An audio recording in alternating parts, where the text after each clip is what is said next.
여보, 우리 생활도 생각을 해야지. 이렇게 무리하게 퍼주면 우리는 어떻게 사냐고. 애들이 힘들게 살면 우리도 마음이 편치 않잖아요. 좀 도와주자고요. 정신 차려! 우리가 평생 애들만 위해 살았잖아! 이제 우리 자신을 위해서도 살아야지! 이제 옛날에 우리 품에서 뛰놀던 애들이 아니야! 책임을 질 나이라고! 아무것도 안 남으면 우린 어떻게 살 건데? 애들이 성공하면 다 갚을 거 아니에요. 부모니까 우린 이렇게 해주는 게 맞지요. 당신은 너무 계산적으로만 생각하니까 문제예요. 애들도 그 마음 느낄 텐데. 안녕하세요. 우리 모두를 응원하는 두 번째 청춘들입니다. 오늘도 찾아주셔서 진심으로 감사합니다. 오늘은 홍천에 거주 중인 김석진 할아버지가 보내주신 사연입니다. 사연을 들어보시고 김석진 할아버지께 진심 어린 응원과 따끔한 조언도 부탁드립니다. 우리들이 인내해온 세월을 바탕으로 이러한 상황을 어떻게 이겨내왔는지 댓글로 남겨주시면 감사하겠습니다. 좋아요와 구독 그리고 알림 설정을 위해 소중한 1초를 사용해 주신다면 두 번째 청춘들 모두에게 큰 힘이 됩니다. 사연 바로 시작하겠습니다. 안녕하세요. 70 후반을 바라보는 노인입니다. 저는 최근 아내와 깊은 갈등을 겪고 있습니다. 50년도 더 넘게 함께 살아오면서 크고 작은 갈등이 수도 없이 많았고 며칠 동안 대화를 안 한 적도 수없이 많았습니다. 하지만 요즘처럼 안타까웠던 적이 없었던 것 같았습니다. 제가 아내와 다투고 있는 이유는 자식들 때문입니다. 저 또한 금쪽 같은 우리 자식들을 너무나도 사랑하기 때문에 모든 걸 내어주고 싶은 아내가 이해가 됩니다. 하지만 저는 최근 신문이나 텔레비전 혹은 동네 노인들의 이야기를 들으며 그렇게 해서는 안 된다는 것을 절실히 느꼈습니다. 돈 없는 부모는 지옥불보다 싫다는 이야기를 다 같이 우스갯소리로 하고 있습니다. 하지만 이건 현 시대에서는 사실이 된 것 같습니다. 도움을 주지 못할 망정 오히려 도움을 바라는 노인들은 자식들이 불편함을 느낄 수도 있겠지요. 그렇기에 저는 자식들을 지원해주는 한편 적당한 선에서 우리의 생활도 스스로 유지할 수 있어야 한다고 생각했습니다. 저는 24세에 아내를 처음 만나 얼마 지나지 않아 결혼해서 아들 하나, 딸 하나를 낳았습니다. 그 시절 넷째는 기본이었던 시절에 바쁘고 어려운 형편에 더 낳지 않고 아들, 딸 하나씩 낳아서 둘만 잘 길러보자고 다짐했습니다. 물론 그 당시 동네 어른들은 제 각각 한마디씩 하곤 했습니다. 하지만 상황상 그리고 우리 부부의 현실을 위해 이러한 다짐을 했습니다. 아내와 함께 신만이와 관청 수목 관리 일을 주로 하며 부르는 곳이 있으면 어디든 가서 돈을 벌어오곤 하였습니다. 모두들 그러하시겠지만 우리 세대는 정말 돈 없고 먹을 것 없던 세상에서 살아남기 위해 나무 껍질도 먹으며 살아남았습니다. 그렇게 어렵게 자식들을 키우며 어렵게 사는 우리 가족을 하늘이 도운 것인지 70년 묵은 산삼을 아기 삼까지 넉넉 잡아 육부리를 캤습니다. 또 더불어 조금 물려받은 땅 근처로 도로가 나며 돈을 벌 수가 있었습니다. 그렇게 번 돈으로 사업장도 여러 관공서나 인근 사람들에게 일감을 다 수목관리, 화단관리 일도 할 수 있었습니다. 그래서 아이들이 고등학교를 갈 즈음에는 원하는 공부도 할 수 있게 지원을 해 줄 수가 있었습니다. 하지만 저희 부부는 이전이나 지금이나 다름없이 매일 한결같이 근면 성실하게 일을 하였습니다. 돈을 벌었어도 겉으로 쓰지 않았고 평생 검소한 삶을 살았습니다. 그전과 달라진 게 있다면 그 돈들을 모아 사무실도 차리고 사람을 몇 부릴 수도 있게 되었단 것입니다. 그 돈으로 아들, 딸은 이런 고생을 알았는지 노력하여 그 지방 산골에서 서울로 상경하여 대학에 보냈고 이름 말하면 다들 알만한 회사에서도 일하곤 하였습니다. 그리고 자식들이 결혼할 적에도 아파트를 사줄 순 없었지만 대출에 보태라고 돈도 쥐어주며 둘 다 자기 집을 가지고 결혼 생활을 시작할 수 있었습니다. 아내와 함께 석양을 보고 있자니 그간 고생하며 자식들 다 잘 키운 것에 대한 고마움과 힘들었던 시절, 함께 보낸 것에 미안함이 전해져 눈물이 흘렀습니다. 이제는 우리 둘도 서로를 돌보며 잘 살아가자고 다짐하였습니다. 매일매일 새벽부터 밤까지 힘들게 몸쓰며 일을 하여 몸 성한 곳이 없던 부부였기에 자식까지 다 보낸 지금이 처음으로 쉬는 시간이 주어진 것 같았습니다. 아들, 딸 모두 좋은 직장에 다니니 앞으로 먹고 살 걱정은 없었고 집도 가지고 시작하여 남들보다 충분히 좋은 조건으로 살아갈 수 있다고 믿었습니다. 아들은 딸 하나, 아들 하나를 낳았는데 그 당시 첫째, 둘째 모두 초등학교에 다 다녀서 아직은 돌봄이 필요했습니다. 그래서 이따금 맞벌이를 하는 아들 내외가 도움이 필요하여 우리가 사는 곳을 이사하기도 하였습니다. 아내의 자식 사랑은 저도 말리지 못했습니다. 어떤 부모라도 자기 자식은 귀하고 사랑스럽지만 제 아내는 남달랐죠. 아들은 차 타고 30분 거리에 살고 있었습니다. 다행인지 아닌진 몰라도 아들은 서울 본사에서 일하는 것이 아니었기에 그나마 도움을 줄 수가 있었습니다. 그럼에도 아들이 자주 도움을 청했기에 점점 더 상황이 부담이 되어 가고 있었습니다. 애들이 지금 나이가 몇이야? 이제 우리 인생도 좀 살아야지. 언제까지 자식만 바라보고 살 거야? 우리가 앞으로 살면 얼마나 산다고. 나는 이게 행복해요. 아들네 가서는 애들도 봐주고 딸네 가서는 집안일도 해주는 아내를 보며 저는 답답해서 한두 마디 하면 늘 돌아오는 대답은 같았습니다. 아내를 아들네에 데려다 주고 저는 혼자서 저녁을 챙겨 먹었습니다. 보통 이렇게 가도 8시가 넘어가면 아내가 돌아오곤 했는데 9시가 넘은 지금까지 아직 소식이 없었습니다. 걱정이 돼서 아내에게 전화를 걸었습니다. 오늘은 왜 이렇게 늦게 바려다 준다나? 오늘 집에 못 들어갈 것 같아요. 왜 무슨 일인데 그래? 오랜만에 둘이 나가서 늦게까지 놀고 오려나 봐요. 갑자기 그렇게 연락도 없이. 아들 내외도 가끔 쉼이 필요할 것 같아 별말 없이 돕곤 했으나 이런 일이 잦아지니 점점 부담이 되어 갔습니다. 그런데 너무 자주이지 않나? 아이고, 애들도 회사 다니랴 뭐하랴 이렇게 스트레스도 풀어야지요. 회사 생활이 얼마나 힘들 텐데. 그리고 내가 오면 손주들도 좋아하니까. 약간의 걱정이 되었지만 그래도 그렇게 넘어가려 했습니다. 다음 날 아침이 되자 아들과 아내가 함께 집으로 왔습니다. 아들이 우리 부부에게 할 이야기가 있어서 함께 집까지 들어와서 이야기를 하려고 했습니다. 혹여나 무슨 일이 생긴 건 아닌지 걱정이 되었습니다. 그래, 무슨 일인데 그래? 아버지, 저 회사 관두려고 합니다. 아니 갑자기 무슨 일이냐?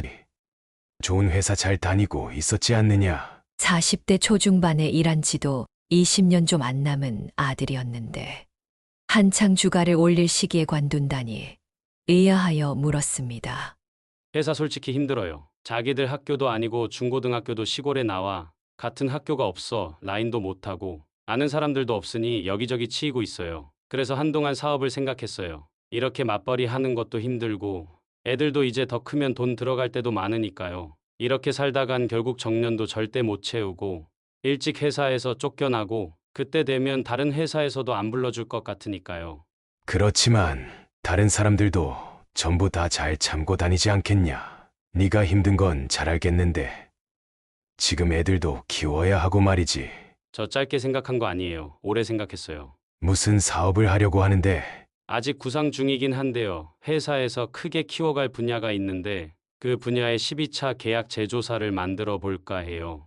거래처들도 많이 알고 있고 사업도 제가 파악하고 있어서요. 저는 무슨 이야기인지 몰라 제대로 이해는 못했지만 아들의 열정 가득한 눈빛을 보니 무언가 될 것 같다고 생각했습니다.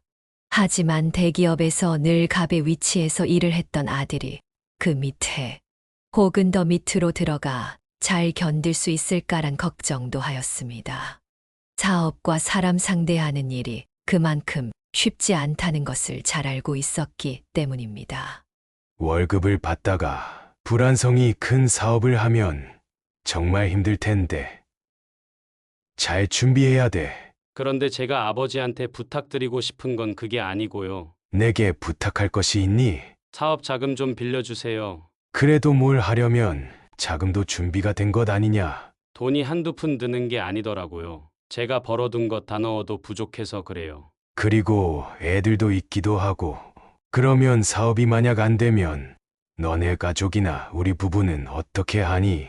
무조건 잘 될 거예요. 그리고 제가 지금까지 살면서 크게 손 빌린 적도 없잖아요. 최대한 잘 되도록 해볼게요. 빌려주시면 잘 해볼게요. 그래요. 여보 장남이 이렇게 뭐 해보겠다고 하는데 그냥 단순히 맘먹은 것도 아니고 우리가 지원해 줍시다. 우리가 당장 큰 돈 필요한 것도 아니고. 아내가 옆에서 한마디 보탰습니다. 저는 몹시도 걱정이 되었습니다. 아들도 걱정이지만 자식들 얘기만 나오면 묻지도 않고 도와주려는 아내가 있기 때문입니다. 돈은 얼마가 필요한 게냐? 있는 거 전부 빌려주세요. 저는 너무나도 어이가 없어 허탈한 마음이 들었습니다. 어떻게 이렇게 쉽게 말할 수가 있는지도 의아했습니다. 지금까지 어렵게 키우고 고생하며 키워 공부며 하물며 집까지 도와줬는데도 우리 부부의 생활은 신경도 쓰지 않고 바라는 것이 너무 많다고 생각하였습니다. 당장 아직 어떤 사업을 어떻게 해야겠다는 구체적인 계획도 없이 말이죠. 우리 생활도 생각을 해야지. 우리는 그러면 어떻게 사냐? 정확히 계획도 없는 것 같은데. 언제까지 얼마씩 어떻게 갚을 거야? 그리고 다 주면 이 동생은 어떻게 하고? 동생도 있어야 할 것 아니니? 아들은 당황을 한 것인지 아니면 제 말에 토라진 건지 할 말을 잃은 표정이었죠. 아들은 대답하지 않고 갑자기 지 엄마를 바라보았습니다. 그러자 아내가 아들을 대신해서 말했습니다. 시작도 하기 전에 왜 기를 죽이고 그래요. 은행 대출도 아니고 자식이 빌려달라 그러지 않았어요. 그래도 우리 사이에. 그러자 아내가 대화가 안 통한다는 듯 화난 표정을 지었습니다. 더 이상 진전이 없자 아내는 아들을 보내고 저와 얘기를 시작했습니다. 왜 그래요? 그거 좀 도와줄 수도 있지. 우리도 애들 도와주면서 그렇게 넉넉하지 않아. 그리고 딸내미는 어떻게 하려고? 둘 다 공평하게 대하자는 게 당신이잖아. 도와줄 수 있다면 도와주고 싶지. 그런데 정확하지도 않은 일에 전 재산을 어떻게 퍼줄 수 있어? 저도 매정한 아버지는 절대 아니었습니다. 그 시절 우리들 모두 엄격하게 맞기도 많이 맞고 어린 시절부터 별의별을 다 겪으며 악착같이 살아왔습니다. 사랑이라는 것은 받아보지 못하고 자란 날이 선체로 살아왔지만 저는 자식들에게 그러고 싶지 않아 최선을 다해 챙기고 아꼈습니다. 여보, 우리 생활도 생각을 해야지. 이렇게 무리하게 퍼주면 우리는 어떻게 사냐고. 애들이 힘들게 살면 우리도 마음이 편치 않잖아요. 좀 도와주자고요. 정신 차려! 우리가 평생 애들만 위해 살았잖아. 이제 우리 자신을 위해서도 살아야지. 이제 옛날에 우리 품에서 뛰놀던 애들이 아니야. 책임을 질 나이라고. 아무것도 안 남으면 우린 어떻게 살 건데? 애들이 성공하면 다 갚을 거 아니에요. 부모니까 우린 이렇게 해주는 게 맞지요. 당신은 너무 계산적으로만 생각하니까 문제예요. 애들도 그 마음 느낄 텐데. 서운해할 거 없어. 애들한테 줄 만큼 줬어. 이제 남은 돈은 우리 살기에도 벅차다고. 둘 중에 누구 하나 크게 아프기라도 하면 그땐 아무것도 남은 게 없어. 그럼 우리 인생은 더 비참해지고 자식들한테 더 폐를 끼치는 꼴이라고. 인생 즐기면서 쓰자고. 내 꿈과 목표는 애들의 성공이에요. 계속 이렇게 얘기할 거면 지금까지 나도 우리 돈 버는데 도움을 줬으니 똑같이 나눠 살자고요. 우리 예전 동네 김씨 기억 못하는 거야? 뭐 좋은 사업한다고 전 재산을 자식한테 탈탈 털어줬는데 지금 어디에 있는 줄 알아? 더 총구석에 들어가서 아파도 병원도 못 가고 그렇게 살고 있대. 우리 애들은 그런 애들이랑 달라. 아내와 같이 살아온 수십 년 동안 이렇게 큰 소리를 치는 것을 본 적이 없습니다. 흥분에 씩씩대며 소리 지르는 아내는 제가 아는 그런 사람과 달랐습니다. 그건 그 사람이 잘못한 거지. 애를 그렇게 키웠으니까. 진정해. 당신 왜 이러는 거야? 조금만 진정해. 난 우리도 생각해야 하니까 그런 거야. 부모라면 믿음을 줘야 하는 거 아니에요? 우리 없이 살 때 아무도 도와주지도 않고 얼마나 힘들었어요. 그리고 애가 여기까지 와서 어렵게 말하는데 그렇게 애한테 면전에 대고 얘기하면 어떻게 해요? 저는 그 말을 듣고 고개를 절레절레 저었습니다. 더 이상 이야기가 통할 것 같지 않았습니다. 시간을 두고 이야기하고 싶었지만 아내는 마치 따발총처럼 쉬지 않고 저를 몰아세웠습니다. 자식한테 돈을 바라고 도와줘요? 부모니까. 당연히 도와야지. 나는 죽을 때까지. 그럴 거니까 당신이 마음 바꿔요. 아니, 잘 다니는 회사에 키우는 애들도 있는데 가장이 그렇게 결정하면 제대로 된 계획과 준비가 있어야지. 단번에 전 재산을 내놓으라는 게 말이 안 되잖아. 이번 한 번만 도와주면 자리 잡겠죠. 똑똑한 아들이니까. 한 번 믿고 마지막이다 생각하고 도와줘요. 날 봐서라도. 그리고 그거 당신 혼자 번 돈 아니고 나도 같이 번 돈인 거 알죠? 저는 정말 당황하고 속상한 마음에 더 이상 아무 말이 나오지 않았습니다. 집을 뛰쳐나와 건강검진 후 수년간 끊었던 담배도 다시 찾아 피우며 몇 시간을 보냈습니다. 그리고 다시 아들을 집으로 불렀습니다. 이번에는 딸아이도 함께 말입니다. 그리고 아들 며느리, 딸 모두가 도착했을 때 저는 말했습니다. 아들, 사업한다고 했지. 1억을 도와줄 거다. 갚을 기한도 이자도 받지 않으마. 아들은 언짢아 보이는 이상한 표정을 지었습니다. 그리고 그간 있었던 대화 내용을 모르는 딸이 듣고 놀란 듯 하였습니다. 그리고 딸한테도 똑같이 1억을 주마. 아니 아버지 무슨 소리세요? 그걸 차라리 나한테 주세요. 애초에 전 재산을 요구하던 아들놈이 원하던 액수도 아닌데다가 딸까지 지원해주겠다고 하니 불같이 화를 내었습니다. 이걸 듣고 있던 딸이 화를 냈습니다. 뭐? 오빠가 하는 사업에 왜 부모님이 전 재산을 넣어? 그리고 오빠만 받을 게 아니고 부모님 얘기를 들어야지. 야, 내가 성공하겠다잖아. 해서 갚는다고. 그리고 나는 애도 둘이야. 너는 혼자 살고 회사도 잘 다니면서 네가 뭐가 필요해? 그게 말이 된다고 생각해? 진짜 돈 하나 때문에 왜 이렇게 이기적으로 변한 거야? 그만해라. 둘 다 공평하게 똑같이 줄 거야. 더 이상은 없다. 이게 끝이야. 하지만 아들은 끝까지 수용하지 못했습니다. 이거 가지고 어떻게 사업을 해요? 엄마가 아버지한테 말씀 좀 해주세요. 아들은 또 아내에게 호소했습니다. 그래요. 여보, 미리 준다고 생각하고 우리는 집도 있고 비싼 것들도 필요 없고 전부 있잖아요. 이렇게 멀쩡히 살아있는데 무슨 유산이야. 당신이 그러니까 애들이 무슨 일만 있으면 손을 벌리지 않아. 석진이 더 이상 참지 못하고 아내를 나무랐습니다. 우리는 우리 돈으로 살아야 자식들에게 부담이 되지 않는다는 것을 몇 번이고 설명했습니다. 하지만 자식을 맹목적으로 위해야 한다는 아내는 듣지도 않았습니다. 아들은 이 돈으로는 아무것도 시작하지 못한다며 계속 돈을 더 요구하였습니다. 지금도 1억은 몹시 큰 돈이지만 그 당시만에는 지금보다 더 큰 가치가 있었습니다. 그래. 그 돈으로 할 거 없으면 그냥 받지 말아라. 그리고 앞으로 돈 얘기는 하지 말아라. 우리는 이미 할 만큼 했다. 아니, 지금 뭐 하는 짓이에요? 애들이 얼마나 속상하겠어요. 절박하게 부탁한 걸 텐데.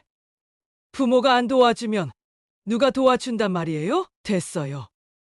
너희는 이만 집에 가봐. 그 돈은 엄마가 줄 테니까 나도 같이 일하고 평생 같이 모은 돈이잖아요. 내 돈을 내가 어떻게 쓸지 결정할 권리는 있잖아요. 그래.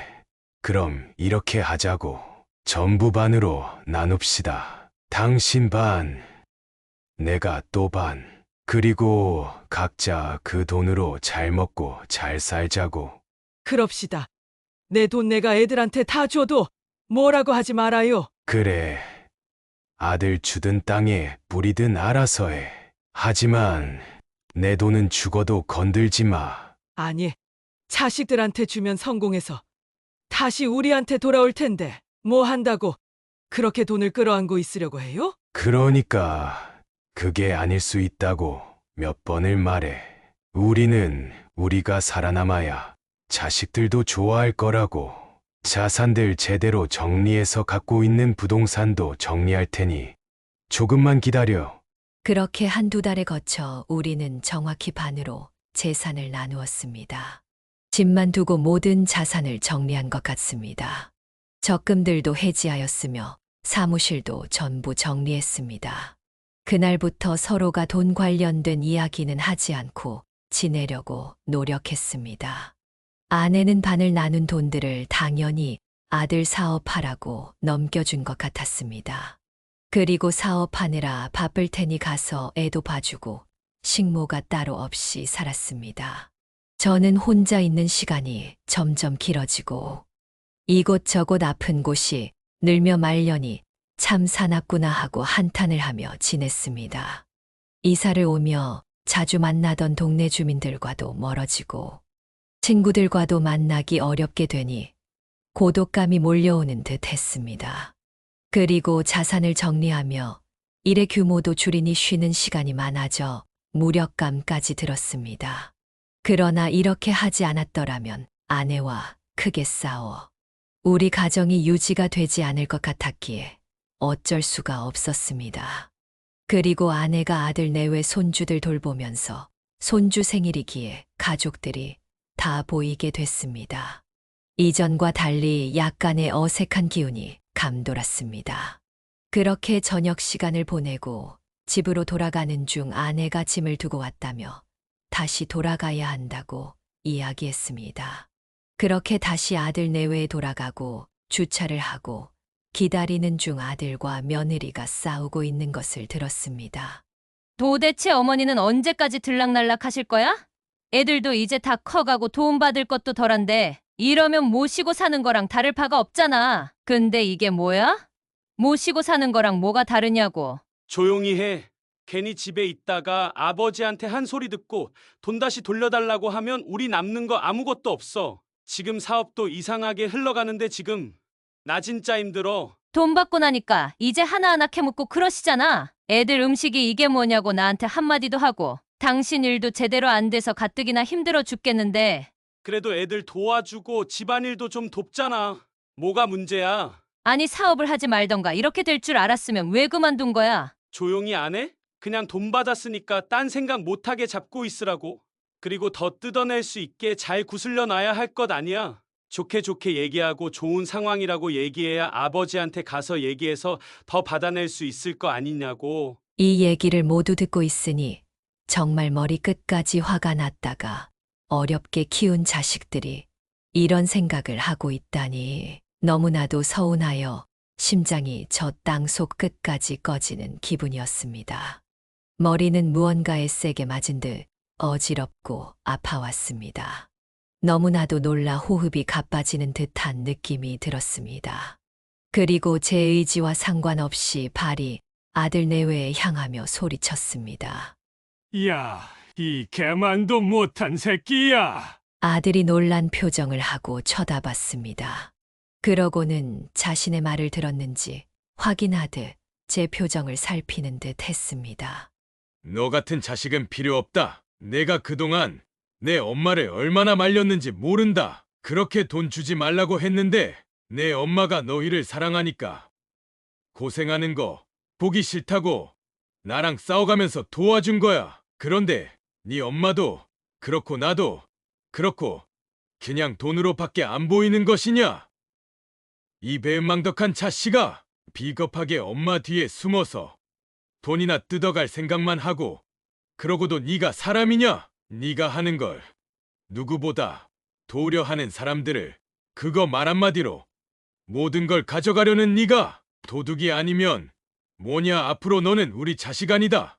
아버지, 죄송해요. 그게 아니고요. 네 마음 잘 알겠다. 니네한테 준 돈을 돌려받기는 어렵다는 거 잘 알고 있다. 하지만 끝까지 맘먹으면 절대적으로 받을 수 있는 우리 돈이야. 다시 한번 말한다. 우리가 어찌되든 너희한테 부양하고 절대 안 해. 그건 내가 다 알아서 할 거야. 내 엄마나 내 노후는 너희한테 맡기지 않을 테니까 걱정일랑 말아라. 그리고 너희는 이제 내 엄마한테 애도 맡기지 마라. 도움도 요청하지 말고 돈도 달라고 하지 말아라. 네 인생은 이제 우리랑 관련 없다. 짐을 챙겨 나오며 아내는 집에 없더니 이곳에 있었냐며 미소를 띠고 있습니다. 저는 도저히 사실대로 말할 엄두가 안 나 그저 돌아서며 차로 향했습니다. 아들 내외도 너무나도 당황한 나머지 아무런 말도 못하고 우두커니 서 있었습니다.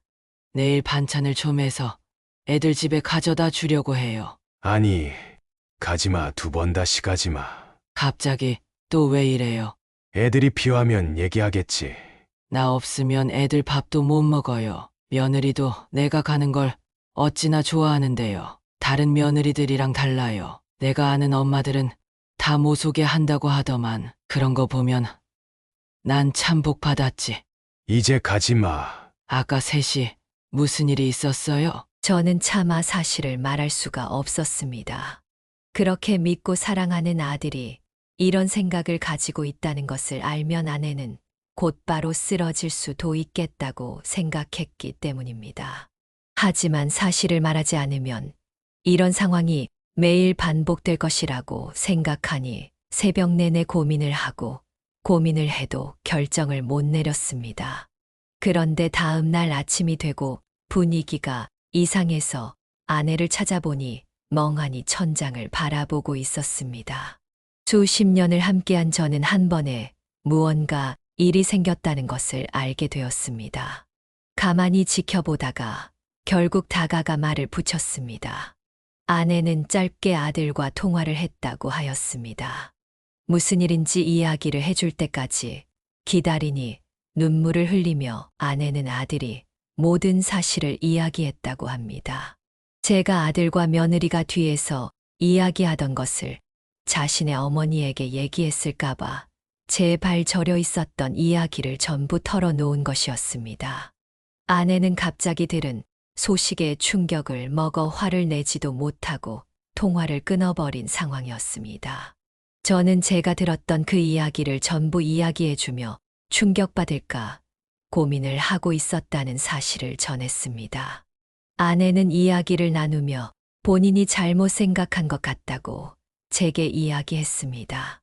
너무나도 믿고 사랑했던 아들이지만 자신의 눈에 무언가가 씌어 사실을 못 보고 그저 희망적인 상황만을 바라보고 있었다고 말하였습니다.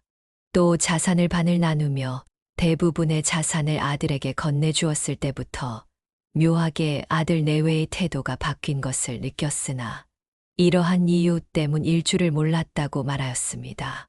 큰 충격을 먹고 배신당한 것에 대한 서러움에 제대로 정신을 차리지도 못하는 아내의 모습을 보며 저 또한 마음 한켠이 몹시 아파왔습니다. 자식과 부모의 연을 완전히 끊을 수는 없다는 것을 아이가 태어난 순간부터 느껴왔습니다. 사랑을 주고 사랑을 받고 때로는 따끔하게 혼도 내어 옳은 길을 갈 수 있게 하겠다는 다짐은 어느샌가 어긋난 방향으로 가고 있었습니다. 아내 또한 본인이 잘못하였다며 제게 먼저 사과를 하였습니다. 저는 아내의 손을 잡아주며 잘못이 아니었다고, 우리도 이 나이를 먹도록 이런 일은 처음이었으며 누구나 처음은 실수를 하니 지금부터 함께 잘 살아가 보자고 이야기하였습니다. 아내는 이어서 빌려준 돈은 어떠한 방식으로라도 받아내고 싶다고 이야기하였습니다. 그러던 중 아들이 제게 전화가 왔습니다. 전화를 받으며 이상하리만치 초연해지는 감정의 사무지 이질감을 느끼게 됐습니다. 아버지 접니다. 죄송해요. 나는 오늘부터 아들을 잃었다. 아버지 정말 죄송해요. 그게 아니고요. 제발 제 얘기 좀 들어주세요. 엄마 뒤에서 숨어서 이야기할 때부터 내가 제대로 파악을 했어야 하는데 얘 실수인 것 같다. 전류는 절대 끊을 수 없다는 건 나는 잘 알고 있다. 그런데 적당히 거리를 두고 살아야 한다는 것도 잘 배웠다. 너는 너의 가정의 가장이다. 나도 우리 집을 지켜야 하는 의무가 있는 사람이다. 너에게 빌려준 돈 대부분 못 받아낼지라도 이제는 우리도 달라질 거야.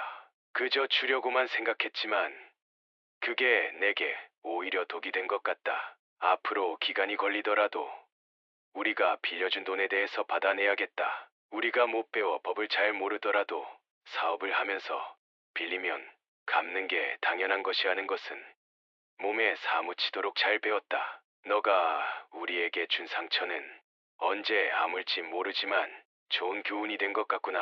두 번 다시 같은 이야기를 할 일 없을 거다. 아버지 정말로 죄송해요. 제가 사업이 잘 안 되고 일도 그만두고 자식들은 저만 바라보니 무언가에 홀렸던 것 같아요. 진심으로 사과드릴게요. 그런데 지금 당장은 돈은 못 드릴 것 같아요. 정말 이러면 안 되는 거 알지만 사업이 많이 힘들어서요. 염치불고하고 조금만 더 빌려주실 수 있을까요? 이야, 이 녀석아! 정신을 아직도 못 차리는 게냐? 너는 지금 무슨 상황인지도 파악이 안 되냐? 이런 미친 자식이 있나? 야, 이 자식아, 너는 오늘부터 부모가 없다.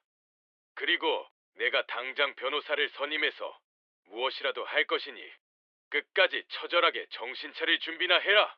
아버지 그게 아니고요. 잠시만요. 저는 전화를 끊고 끊임없이 눈물이 흘렀습니다. 울고 또 울고 어쩌면 마지막으로 아들이 정신 차릴 기회를 준 것 같았습니다. 그런데도 이와 같은 태도를 보여 서운하고 분하고 가슴이 아파 눈물이 펑펑 흘렀습니다. 그 시절 남자는 강하고 내 가족을 지켜야 하며 눈물을 흘리는 것은 절대 안 됐습니다. 이렇게 크게 울어보는 것이 얼마만인지도 모르겠습니다. 가장 사랑한 아들이 변한 모습에 정신을 못 차릴 지경이었습니다. 아내가 저를 안아주며 같이 울기 시작하였고 우리는 몇 시간을 정신없이 울었는지 모르겠습니다. 그리고 아내는 이제 우리 서로를 진심으로 돌보며 살아가고자 이야기했습니다. 저도 잘 압니다. 아들과의 인연을 단번에 끊을 수 없다는 것을요. 저희 부부가 멍청하게 보일 수도 있을 것 같습니다. 그렇게 배신을 당하고도 이런 생각을 하고 있으니 말이지요. 저희도 지금도 고민을 하고 있습니다. 무엇이 정답인지 모르겠습니다. 여러분의 이야기를 듣고 싶어 이렇게 사연을 남깁니다. 지금도 계속 아들은 연락하고 사과하고자 찾아오고 있습니다. 매몰차게 거절하며 우리는 이제 정말 오랜만에 여행을 갈 준비를 하고 있습니다. 여기까지 김석진 할아버지의 이야기를 들어보셨습니다. 여러분은 이 이야기를 어떻게 느끼셨나요? 할아버지의 시각에서 서술된 내용이므로 다소 편향될 수 있다는 점 참고해 주시길 바랍니다. 또한 사연이 각색되면서 일부 내용과 배경이 변경될 수 있음을 이해해 주시기 바랍니다. 여러분의 경험을 바탕으로 다양한 의견을 댓글로 남겨주세요. 서로 조언을 나누고 때로는 비판적인 시각에서 이야기하며 함께 성장하는 시간이 되었으면 좋겠습니다. 이 영상이 도움이 되셨다면 좋아요와 구독 부탁드리고 주변 분들과도 공유해 주세요. 다음 이야기에서 다시 찾아뵙겠습니다. 감사합니다.